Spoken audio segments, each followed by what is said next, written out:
Good morning, students. How are you?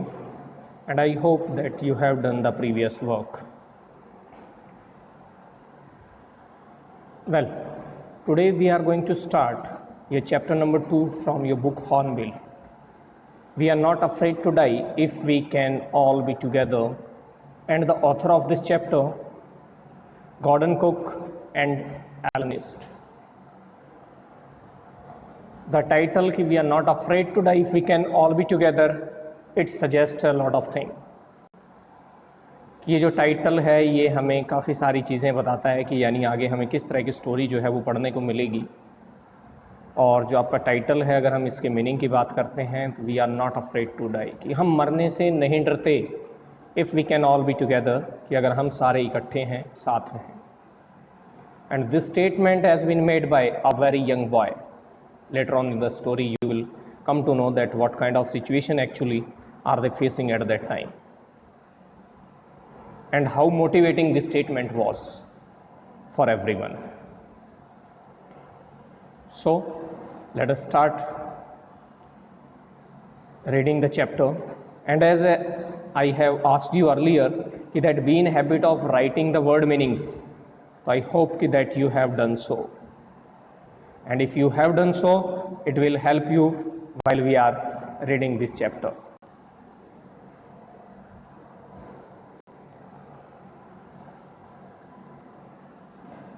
It's the time in July 1976. Here the narrator, the author, is telling his own story.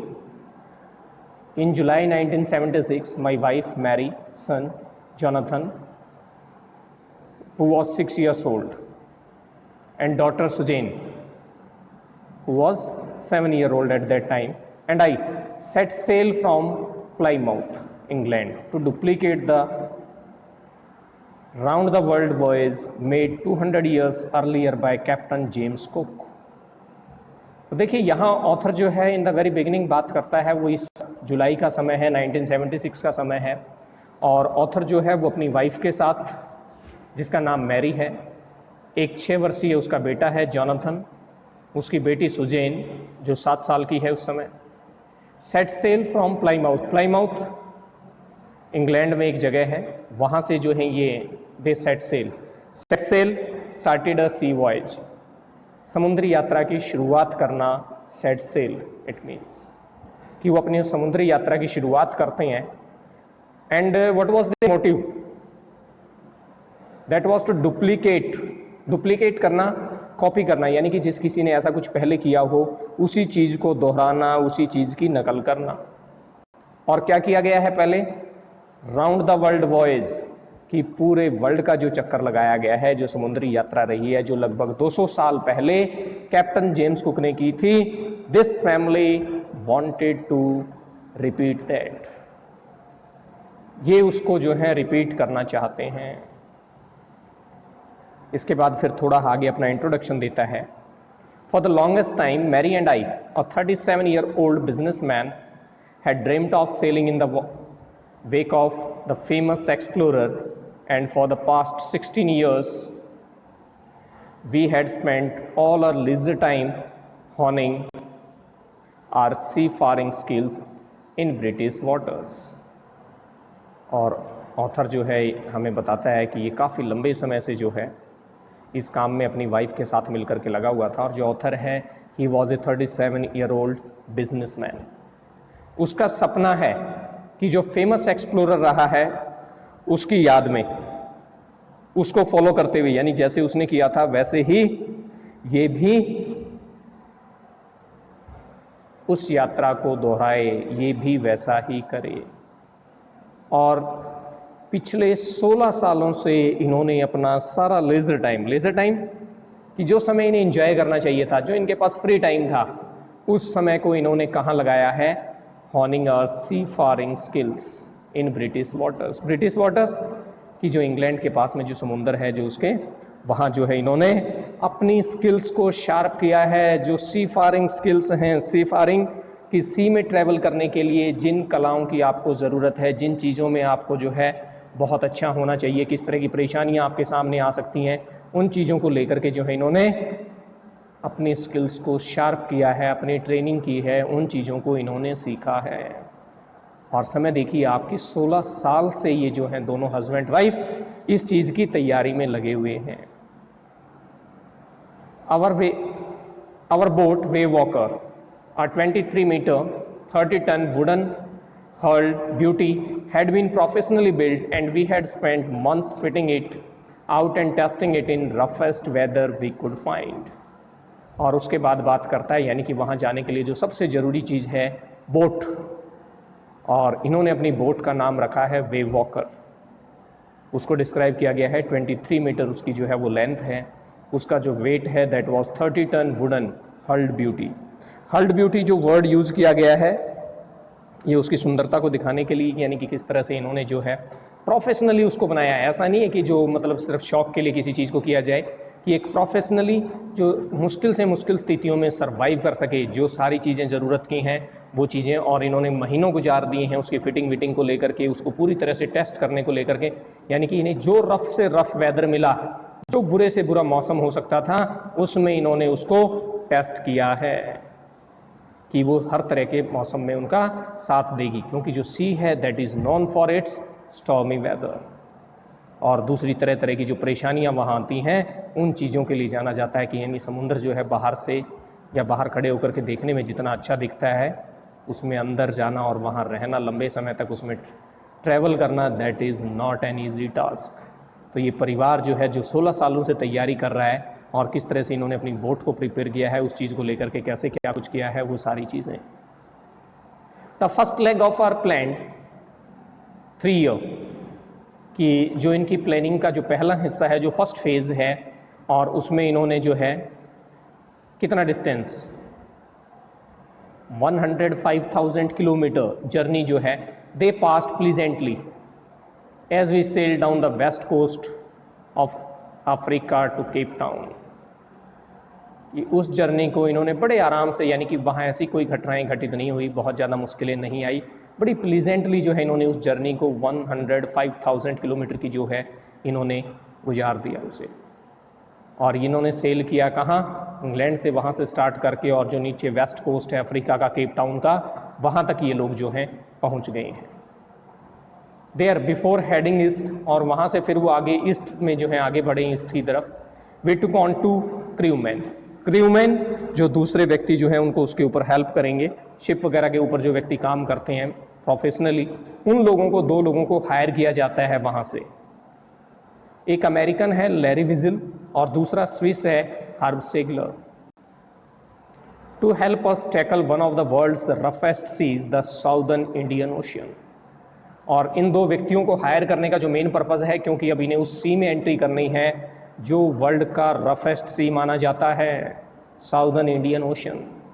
क्योंकि इसे पता है कि इसके साथ इसकी वाइफ है, 2 बच्चे हैं, तो हो सकता है कि दोनों हस्बैंड वाइफ मिलकर के उन सारी चीज़ों को टैकल ना कर पाएँ, उन मुश्किलों का सामना ना कर पाएँ। और जो पहली जर्नी रही है वो जैसा बताया गया कि प्लीजेंट रही है, इनकी अपनी जो स्टडी थी, अपनी प्लानिंग थी, उसके अकॉर्डिंग सारी चीज़ें सही हुई हैं, तो वहाँ तक इन्हें इस तरह की हेल्प की ज़रूरत नहीं पड़ी। तो अब आगे जहाँ इन्हें लगता है कि ऐसा हमें ज़रूरत पड़ेगी, they hired 2 persons. Our second day of Cape Town, we began to encounter strong gales. और कहता है केप टाउन से चले हुए हमारा दूसरा ही दिन था कि हमारा सामना जो है, हमारा एनकाउंटर होता है किस चीज़ से, स्ट्रॉन्ग गेल्स के साथ। बहुत बड़ी बड़ी स्ट्रॉन्ग जो विंड्स हैं, काफ़ी जो तेज़ हवाएं, जो तूफान चलता है वहाँ, उनके साथ। और अगले कुछ वीक तक दे ब्ल्यू कंटिन्यूसली, लगातार वो हवाएं, वो तूफान जो है वो चलता रहता है।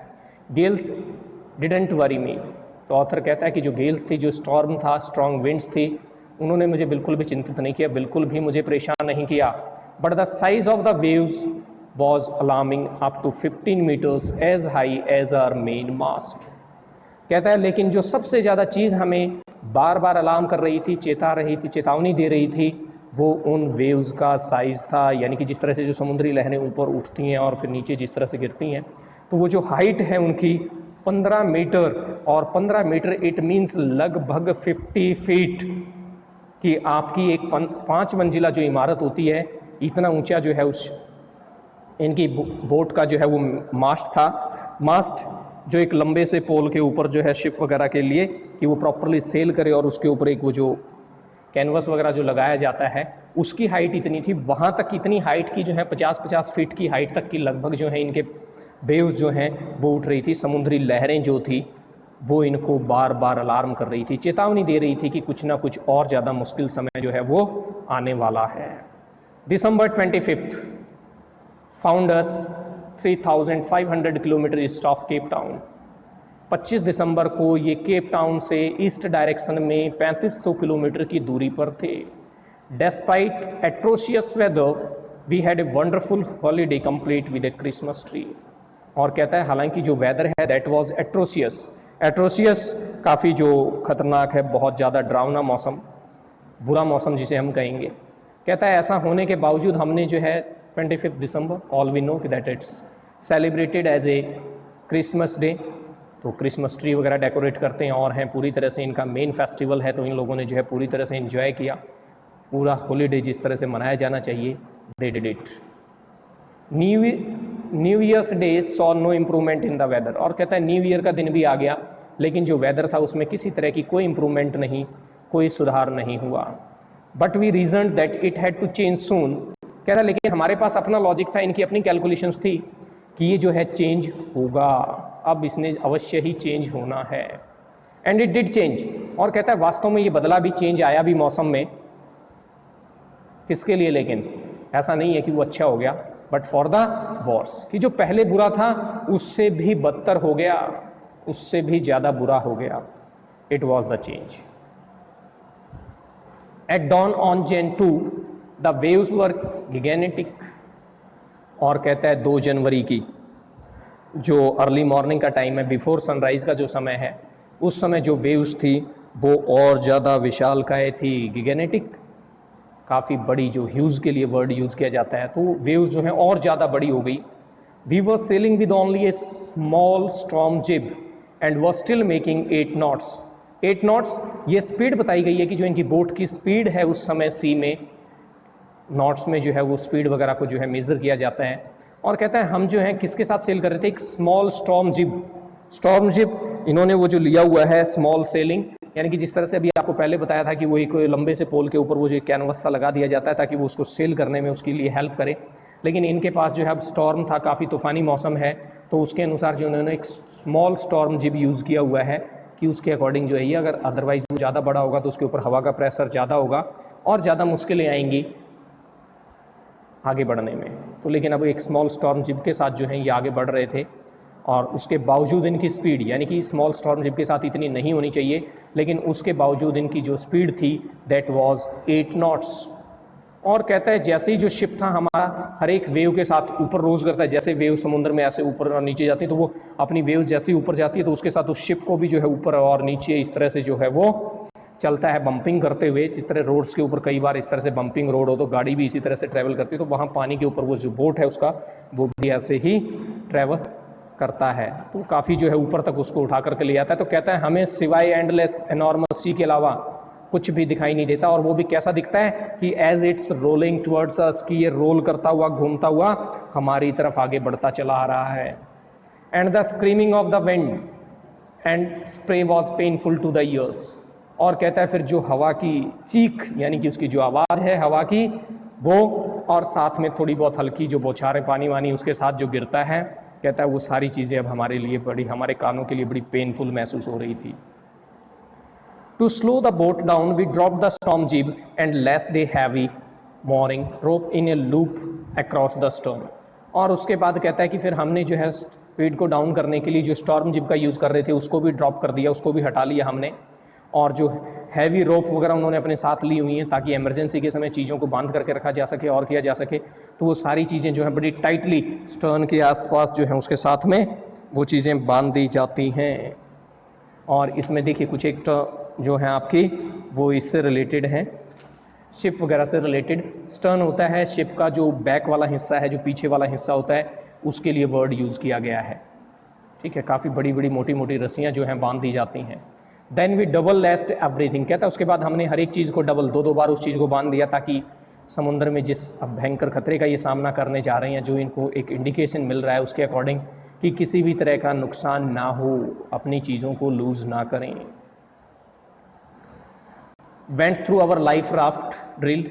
लाइफ राफ्ट ड्रिल जो लाइफ सेविंग बोट्स वगैरह होती हैं, ठीक है, उन चीज़ों को जो साथ में रखा जाता है कि इन केस ऑफ इमरजेंसी उन चीज़ों को जो है यूज़ किया जा सके, तो उन चीज़ों को जो है ये पूरी तरह से तैयार हो जाते हैं उन चीज़ों के साथ, उनको चेक करते हैं, प्रैक्टिस की जाती है। Attached life lines, donned oil skins and life jackets and waited. और उसके बाद जो है अपनी लाइफ लाइन्स वगैरह को अटैच करके जो चीज़ें इन्होंने अपनी रोप्स वगैरह जो हैं कि डूबते हुए व्यक्ति को बचाया जा सके, वो डूबे ना, उसको भी टाई अप किया जाता है, बांधा जाता है पूरी तरह से। लाइफ जैकेट्स वगैरह जो हैं वो चीज़ें पहन ली जाती हैं। एंड वेटेड, और वेट करना शुरू करते हैं कि और कितना समय लगेगा इस मौसम को और ज़्यादा ख़राब होने में, यानी कि जिस तरह की जो इनके पास इंडिकेशन है उस चीज़ को लेकर के कितना और समय लगाएंगे। The first indication of impending disaster came of about 6 PM with an ominous silence. और कहता है जो खतरा हमारे सामने था, जो आने वाला खतरा था, उसका पहला इंडिकेशन हमें मिला लगभग शाम को 6 बजे with an ominous silence. Ominous silence, ominous जो इंडिकेट करे कि कुछ ना कुछ बुरा होने वाला है। और ओमिनस साइलेंस यहाँ जो वर्ड यूज़ किया गया, जिस तरह से कहा जाता है कि कई बार जिस तरह से समुद्र में जो शांति नज़र आती है, जो चुप्पी नज़र आती है, उसके पीछे कोई ना कोई बहुत बड़ा तूफान आने वाला होता है, ऐसा ही कुछ यहाँ था। द विंड ड्रॉप्ड, हवा जो है वो बिल्कुल बंद हो गई। And the sky immediately grew dark, और जो स्काई है वो पूरी तरह से डार्क हो गया। जिस तरह से हम आजकल देखते हैं जो रेनी सीजन है तो किस तरह से जो है क्लाउडी सीजन हो जाता है और पूरी तरह से दिन में भी जो है रात जैसा काम हो जाता है। The same thing happened there, कि वो तो फिर भी इवनिंग का समय था, but the sky grew dark due to the clouds. Then came a growing growler and an enormous cloud towered off aft of the ship. और कहता है फिर उसके बाद एक जोरदार गर्जना के साथ जो है एक बड़ा सा क्लाउड पूरी तरह से ऐसा लगता है कि शिप के ऊपर ही जो आकर के जो है वो वहां खड़ा हो गया हो। तो इस तरह की स्थिति में जो है पूरी तरह से वो उसके ऊपर आ जाता है। विद हॉरर, पूरे डर के साथ, भयभीत होकर के, I realize that it was not a cloud but a wave like no other. और कहता है फिर मैंने रियलाइज किया, देखा कि ये वास्तव में कोई क्लाउड नहीं था, बल्कि एक वेव थी, पानी की लहर थी, समुद्र की लहर थी। और कहता है ऐसा मैंने पहले अपनी लाइफ में, इतने समय में, इतने सालों में कभी नहीं देखा ऐसा। It appeared perfectly vertical and almost twice the height of the other waves with a frightful breaking crest। और कहता है उसके बाद इसकी जो हाइट रही होगी, जो पहले जितनी थी उससे कहीं डबल, यानी कि 50 फीट तक की बात की गई है, तो यहाँ आप बात मान लीजिए कि 100 फीट के आसपास जो इसकी हाइट रही होगी, और बिल्कुल वर्टिकल ऊपर जो है उस शिप के। और कहता है फिर उसकी जो फ्राइटफुल ब्रेकिंग क्रेस्ट, देखिए एक क्रेस्ट और ट्रॉफ आपका जो होता है, और फिर वो जिस तरह से वो नीचे गिरती है। तो कहता है the roar increase to a thunder as the storm moved up the face of the wave and for a moment I thought we might ride over it. और कहता है फिर उसके बाद जोरदार गर्जना के साथ, जिस तरह से जो स्टर्न बैक वाला जो हिस्सा आपको बताया गया है बोट का, वो जो है ऊपर की तरफ हो गया, जो वेव थी उसकी तरफ फेस हो गया उसका। और कहता है एक पल के लिए तो मुझे लगा कि हम शायद इस वेव के ऊपर से निकल जाएंगे, जिस तरह से लहरों के ऊपर से बोट निकल जाती है ऐसा होगा। कहता है but then a tremendous explosion shook the deck. लेकिन कहता है उसके बाद एक जोरदार धमाके ने बोट के जो ऊपर वाला हिस्सा है, जो डेक है, उसको पूरी तरह से हिला करके रख दिया। A torrent of green and white water broke over the ship. और कहता है ग्रीन वाइट सा वाटर जो है पूरी शिप के ऊपर अंदर आना शुरू हो गया। और कहता है my head smashed into the wheel. और कहता है मेरा हेड जो है वो जाकर के व्हील के साथ टकराया। व्हील जो उसको स्टीयर वगैरह करने के लिए यूज़ किया जाता है शिप्स में। I was aware of flying over board. और कहता है मैं इस बात से पूरी तरह से अवेयर था, सचेत था कि मैं जो उस बोर्ड के ऊपर और वहाँ हवा में उड़ रहा था, यानी कि जिस समय उसका सिर जाकर के टकराता है तो उसके पैर वैर वहाँ बोट के ऊपर, डेक के ऊपर नहीं थे, उसके फ्लोर के ऊपर नहीं थे। कहता है मैं हवा में उड़ रहा था। And sinking below the waves. और जो वेव्स थी वो उसके ऊपर, यानी कि अब वो उसमें अंदर डूबता हुआ। कहता है एक्सेप्टेड माई अप्रोचिंग डेथ। और कहता है मैंने तो इस चीज़ को एक्सेप्ट कर लिया था कि मेरी डेथ मेरे सामने है। And as I was losing consciousness. और कहता है जैसे ही मैं अपना होशो हवास खो रहा था, आई फेल्ट क्वाइट पीसफुल, कि मैंने बड़ा शांत पीसफुल महसूस किया। Unexpectedly my head popped out of the water, और कहता है फिर जैसा मैंने एक्सपेक्ट नहीं किया था बिल्कुल उससे उल्टा मेरा हेड जो है वो पानी से बाहर आया। ए फ्यू मीटर्स अवे, और कुछ एक मीटर की दूरी पर ही Wave Walker was near capsizing her masts almost horizontal, और कहता है कि मुझसे थोड़ी ही दूर जो मेरी वेव वॉकर जो उसकी बोट है that was near capsizing, capsizing डूबने वाली स्थिति होना, यानी कि वो पूरी तरह से उस समय डूब रही थी। और उसकी पोजीशन कैसे बताई गई है, यानी कि जो मास्ट बताया गया आपको जो पोल था लंबा हॉरिजॉन्टल, यानी कि वो पूरी तरह से टेढ़ी हो गई थी बोट उसकी। देन ए वेव होल्ड अप हर अपराइट, और कहता है फिर उसके बाद एक और लहर आई और उस लहर ने उसको सीधा कर दिया, यानी कि पूरी तरह से एक ऐसा काम जो वो बिल्कुल भी एक्सपेक्ट नहीं कर रहा, जो उसे बिल्कुल भी नहीं लगता कि ऐसा कुछ हो। पहले उस बोट का टेढ़ा हो जाना, पूरी तरह से पलट जाना, और उसके बाद फिर एक लहर आकर के एक वेव जो है उसे सीधा कर देती है। And my life line jerked taught, और कहता है मेरी जो लाइफ लाइन है वो पूरी तरह से टाइट हो गई, यानी कि जैसा पहले आपको बताया गया कि उसने अपनी तैयारी की थी, अपने आप को रोप वगैरह से हम बांध लेते हैं, ठीक है, तो वो टाइट हो गई और उसकी वजह से उसने खींच करके I grabbed the guard rails and sailed through the air into Wave Walker's main boom, और उसके बाद जो है तो टाइट हो गई, उसको खींच करके एकदम से जैसे लहर आई तो उस फोर्स के साथ जो है वो भी वहाँ पानी में जहाँ डूब रहा था वहाँ से, और वो भी बाहर आकर के आ जाता है, तो वो ग्रिल वगैरह उसके हाथ लग जाती हैं, उन ग्रिल्स वगैरह को गार्ड रेल्स जो है रेलिंग वगैरह लगी हुई है उन चीज़ों को पकड़ करके, और हवा में ही सेल्ड होते हुए जो है अपने वेव वॉकर के मेन बूम तक पहुंच जाता है। Subsequent waves tossed me around the deck like a rag doll, और जिस तरह से जो कपड़े वगैरह की जो गुड़िया होती है, जो खिलौना होता है, टॉय डॉल होती है, कहता है फिर उस तरह से उसके बाद जो वेव्स वगैरह आई, कहता है उन्होंने मुझे इस तरह से टॉस्ट किया, यानी कि वो वेव्स उसे यहाँ वहाँ इधर उधर फेंक करके जो है डेक के ऊपर यहाँ वहाँ फेंकती हैं उसे। माई लेफ्ट रिब्स क्रैक्ड, और कहता है मेरी जो लेफ्ट साइड की रिब्स थी, आपके लंग्स के पास वाली जो रिब्स होती हैं वहाँ, कहता है वो क्रैक हो गई थी। My mouth filled with blood and broken teeth, और कहता है मेरे दांत भी टूट गए थे कुछ, और मेरा माउथ जो है पूरी तरह से ब्लड के साथ भरा हुआ था। Somehow I found the wheel lined up the stone for the next wave and hung on, और कहता है फिर मैं जैसे तैसे करके अपने व्हील तक पहुंचा और उसको पीछे वाले हिस्से को लाइन अप किया, यानी कि उसको पूरी तरह से एक लाइन में लेकर के आते हुए कि उसके लिए जिस तरह से कि आगे वाला हिस्सा है और है जो डिसअरेंज हो गया था, जिस तरह से तो अपने व्हील वगैरह की हेल्प से उन चीज़ों को अरेंज करते हुए अगली वेव का सामना करने के लिए। और कहता है व्हील के ऊपर तो मैं पूरी तरह से हंग हो गया, उसको कस करके पकड़ लिया कि बस इसको नहीं छोड़ूंगा, चाहे जितनी जो फोर्सफुल वेव आ जाए इससे दूर नहीं होना है मुझे। Water water everywhere, I could feel that the ship had water below but I dared not abandon the wheel to investigate, और कहता है पानी ही पानी था, हर एक तरफ चारों तरफ पानी ही पानी था, और कहता है मुझे ऐसा फील हुआ कि जो शिप का नीचे वाला हिस्सा है वहाँ भी पानी होगा, कहता है लेकिन मैं इतनी हिम्मत नहीं जुटा सका कि उस समय उस व्हील को छोड़ करके जाऊं और जा करके देखूं, इन्वेस्टिगेट करूं कि वास्तव में ऐसी ही स्थिति है। Suddenly the front hatch was thrown open and Mary appeared, और कहता है फिर अचानक से जो उसके सामने जो कैबिन्स वगैरह होते हैं वहाँ से जो है वो उसका जो दरवाज़ा है वो खुलता है और मैरी सामने दिखाई देती है। We are sinking, she screamed, और चीखते हुए चिल्लाते हुए कहती है कि हम डूब रहे हैं। The decks are smashed, we are full of water, कि जो हमारा डेक है वो पूरी तरह से स्मैश हो गया है, टूट गया है और पूरी तरह से हम पानी में हैं। Take the wheel, I shouted as I scrambled for the hatch, और कहता है मैंने उसको चिल्ला करके कहा कि तुम व्हील को संभालो, इसको स्टीयरिंग को संभालो, और मैं जैसे तैसे उस हैच तक स्क्रैम्बल्ड करते हुए अपने आप को घसीटते हुए वहाँ तक पहुँचा। तो ये चीज़ें जो हैं वो बताई गई हैं कि किस तरह से कैसे क्या कुछ जो है वो होता है, ठीक है। स्ट्रगल करते हुए, स्क्रैम्बल करना, स्ट्रगल करना, संघर्ष करना, यानी कि इतना आसान नहीं था कि वो वहाँ तक आसानी से पहुँच सके।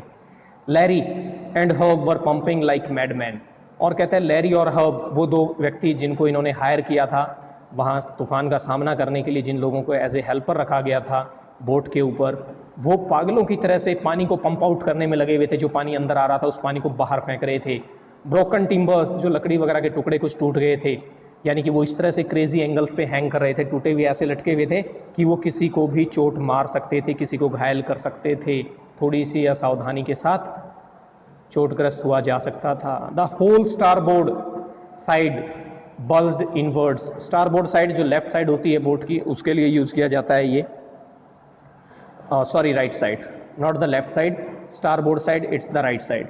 तो जो राइट साइड है उसका हिस्सा जो है वो भी थोड़ा सा बल्ज्ड हो गया था अंदर की तरफ अंदर की तरफ जो है वो झुका हुआ था।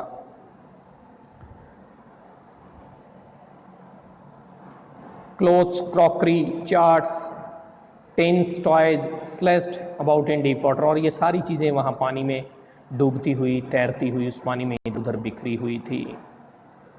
आई half swam half crawled into the children's cabin, और कहता है मैं आधा सा तैरते हुए रेंगते हुए से बच्चों का जो कैबिन था वहाँ पहुँचा।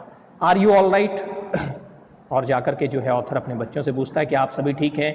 Yes they answered from an upper bunk, और जिस तरह से आपने ट्रेन्स वगैरह में देखा होगा कि जिस तरह से ऊपर बर्थ वगैरह बनी होती हैं और होती हैं, तो इसी तरह से उनके कैबिन में भी जो है वो एक ऊपर बंक बनाया हुआ है, उसके ऊपर जो है वहाँ दोनों बच्चे थे, वहीं से वो जवाब देते हैं कि yes but my head hurts a bit, और उसकी जो डॉटर है सुजैन जो है वो कहती है कि लेकिन मेरे हेड पे, सिर पे जो है थोड़ी चोट लगी हुई है। Pointing a big bump above her eyes, और एक उसकी आंख के ऊपर जो है एक बड़ा सा उभार, स्वेलिंग सी हो गई है, वहाँ से काफ़ी सूजा हुआ है, उसकी तरफ इशारा करते हुए बताते हुए। I had no time to worry about bumped heads, लेकिन उस समय मेरे पास उन बम्प्ड हेड्स के लिए, सूजे हुए सिरों के लिए कोई समय नहीं था, क्योंकि परिस्थितियाँ बेहद जटिल थी, खतरनाक थी। After finding a hammer, screws and canvas, और उसके बाद हैमर, स्क्रीव, कैनवस को लेकर के I struggled back on deck, कि वापस संघर्ष करते हुए डेक पर पहुंचता है। And with the starboard side bashed open we were taking water with each wave that broke over us, और कहता है जो स्टारबोर्ड साइड था, जो राइट साइड का बताया गया कि वो थोड़ा सा टूट गया था, तिरछा हो गया था, तो वहाँ से जो है हर लहर के साथ, हर एक वेव के साथ जो है पानी अंदर आ रहा था। If I couldn't make some repairs we would surely sink, और कहता है मैंने अगर अभी कुछ रिपेयरिंग नहीं की, थोड़ा सा काम नहीं किया इसको लेकर के, तो हम जो हैं अवश्य ही डूब जाएंगे। Somehow I managed to stretch canvas and secure waterproof hatch covers across the गेपिंग holes, और उसके बाद कहता है जैसे तैसे करके मैंने उस कैनवस को स्ट्रेच करके और वहाँ लगा करके, और जो कुछ वाटर प्रूफ हैच कवर्स वगैरह थे उनकी हेल्प से उसमें वो जो होल्स थे जहाँ से पानी वानी एंटर कर रहा था, वहाँ उन गैप्स को फिल करने की कोशिश करता है उसको रोकने के लिए।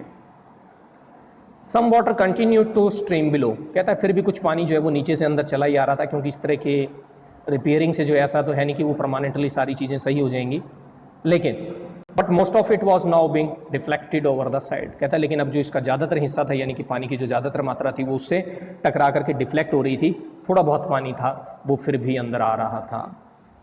मोर problems rose when our hand pumps started to block up with the debris floating around the cabins, और कहता है उसके बाद फिर जो डेब्रीज, जो हमारा ही कूड़ा करकट वगैरह या कुछ दूसरी इस तरह की चीज़ें, जैसे ऊपर बताया गया कि क्या कुछ सामान वहाँ पानी में तैर रहा है, उन चीज़ों की वजह से जो है उनके जो हैंड पंप्स थे वो ब्लॉक होना शुरू हो जाते हैं, यानी कि जिनकी हेल्प से वो पानी को पंप आउट कर रहे थे उनकी ब्लॉकिंग स्टार्ट हो गई, और जो इलेक्ट्रिक पंप थे वो शॉर्ट सर्किट हो गए थे, तो जो वाटर लेवल था वो रोज कर रहा था थ्रेटिंगली, पूरी तरह से, यानी कि डरावने रूप से बढ़ता जा रहा था मुसीबत।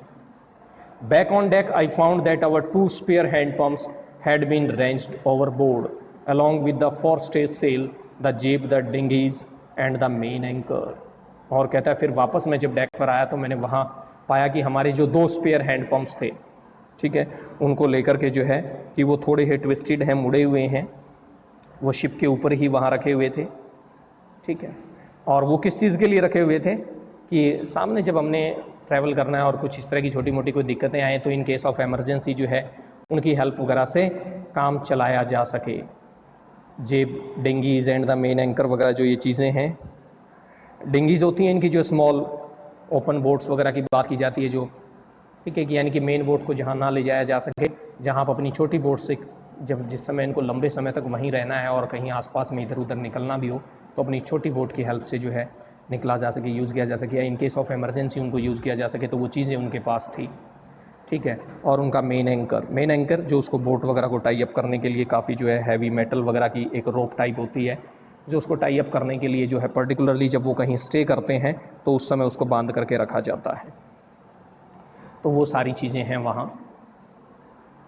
Then I remembered that we had another electric pump under the chart room floor, और फिर उसे याद आता है कि हमारे पास एक और नीचे चार्ट रूम फ्लोर जो है वहाँ पर एक और इलेक्ट्रिक पंप है एक्स्ट्रा उनके पास, तो उसने उस पंप को लेकर के आकर के जो है आउट पाइप के साथ कनेक्ट कर दिया and was thankful to find that it was worked, कि वो काम कर रहा था, वो वर्किंग कंडीशन में था, उस चीज़ को पा करके वो थोड़ा हाँ थैंकफुल था उस चीज़ स्थिति में, कि अदरवाइज़ उनके लिए मुसीबतें ही मुसीबतें थी, परेशानियाँ ही परेशानियाँ थी। The night dragged on with an endless bitterly cold routine of pumping, steering and working the radio. और कहता है उसके बाद धीरे धीरे रात जो है, एक तो होता है कि समय बीत जाए, एक होता है ड्रैग करना, कि जिस समय मुश्किल समय हो तो ऐसा लगता है कि समय बीत ही नहीं रहा है, तो वो रात जो है वो ड्रैग करते हुए लगती है कि शायद इसकी कोई सुबह ही नहीं है।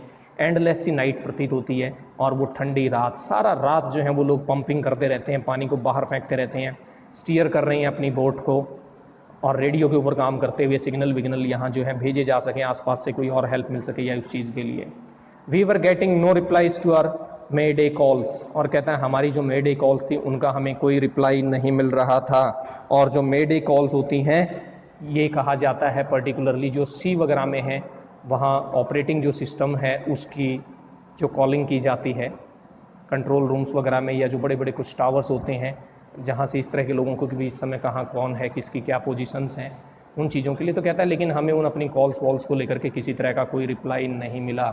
और कहता है ये बात कोई सरप्राइजिंग भी नहीं थी, क्योंकि हम सी के जिस हिस्से में थे ये रिमोट कॉर्नर था, यानी कि यहाँ बहुत ज़्यादा लोगों का आना जाना कभी नहीं होता। इवन जो हाँ ये ट्रांसपोर्ट वगैरह करते हैं, गुड्स शिप वगैरह होते हैं, ये भी वहाँ कभी नहीं आते जाते इतने। Shoes head swollen alarmingly, she had 2 enormous black eyes. और कहता है जो शू का हेड था वो बहुत बुरे तरीके से स्वेल कर गया था, सूज गया था, और उसकी अब 2 बड़ी बड़ी काली आंखें, यानी कि बहुत ज़्यादा मोटी मोटी हो गई थी। And now she showed us a deep cut on her arm, और अब उसने दिखाया कि उसके आर्म के ऊपर, बाजू के ऊपर भी जो एक बहुत गहरा घाव था। And when I asked why she hadn't made more of her injuries before this, और कहता है जब मैंने उससे पूछा कि उसने अपनी और ज़्यादा चोटों के बारे में, इन चीज़ों के बारे में पहले क्यों नहीं बताया, तो उस बच्ची ने रिप्लाई दिया कि I didn't want to worry you when you were trying to save us all, कि मैं आपको ज़्यादा परेशान नहीं करना चाहती थी, और ख़ास करके उस समय जिस समय आप लोग हम सबको बचाने की कोशिश में लगे हुए हैं, तो मैं नहीं चाहती थी कि ऐसा कुछ भी हो। तो by morning on Jan 3rd the pumps had the water level sufficiently under control for us to take 2 hours।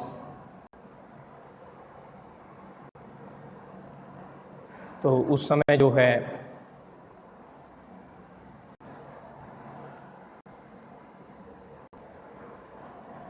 3 जनवरी की सुबह तक जो पंप्स ने जो है इतना काम किया, उन लोगों ने इतनी मेहनत की कि पानी का जो लेवल था वो अब काफ़ी उनके कंट्रोल में था, और वो रोटेशन में 2-2 घंटे का रेस्ट कर सकते थे। But we still had a tremendous leak somewhere below the water line, and on checking I found that nearly all the boats, कहता है लेकिन उसके बावजूद भी नीचे कहीं से जो है वाटर लाइन, जो उसके बोट के नीचे वाला हिस्सा होता है, कहता है वहाँ से कहीं ना कहीं कोई लीकेज वगैरह थी। और कहता है जब मैंने उसको चेक किया तो मैंने पाया कि जो बोट का जो हिस्सा है, मेन रिब फ्रेम्स, यानी कि जिसके ऊपर वो पूरी तरह से टिका हुआ है, उसका जो ऊपर का हिस्सा, वो जो नीचे वाला रिब फ्रेम्स हैं उसके, वो पूरी तरह से स्मैश डाउन हो गए थे टू दी कील जो नीचे वाला हिस्सा है उसके ऊपर टिक गए थे पूरी तरह से। In fact, there was nothing holding up a whole section of the starboard hull except a few cupboard partitions। और कहता है वास्तव में स्थिति ये थी कि जो हमारे स्टारबोर्ड राइट साइड वाला शिप का जो हिस्सा था, उसको कुछ एक जो अंदर कबर्ड पार्टीशंस वगैरह और चीज़ें, उसी के सहारे वो थोड़ा सा अटका हुआ था, अदरवाइज उसको होल्ड करने के लिए और कुछ ऐसा नहीं बचा था। तो it was the situation at that time.